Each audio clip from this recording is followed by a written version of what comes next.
नाज़रीन ये देखिए, ये सुबह सुबह डिफेंस फेज 6 के अंदर एक गमला चोर अंकल आए हैं और ये कोशिश कर रहे हैं कि इस घर की हर चीज़ उठा के ले जाएं।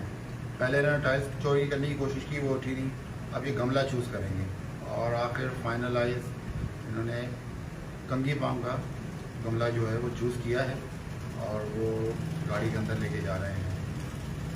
अब आप इन लोगों से क्या तवक्को करेंगे कि ये लोग जो हैं, इन जैसे लोग पढ़े लिखे और माशाल्लाह अच्छे घराने के लोग भी अगर ये काम करेंगे तो फिर गरीब आदमी कहाँ जाएगा? उसको तो फिर हम गुजरते हुए भी चोर समझेंगे।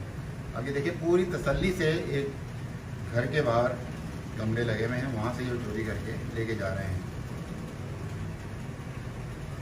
ये देखिए, उठ नहीं रहा उनसे, लेकिन उन्होंने पूरी कोशिश की और आखिर उसमें कामयाब हो गए। ये देखिए, ये उन्होंने गमला रखा और ये चले गए। नाज़रीन, इस वीडियो को वायरल करें और हमें गमले की तो कोई फिक्र नहीं है, लेकिन ये इनके लिए इबरत होना चाहिए कि इतने पढ़े लिखे शख्स और अच्छे घराने के आदमी भी अगर ये चोरी करेंगे तो हमारा क्या होगा। बहुत शुक्रिया।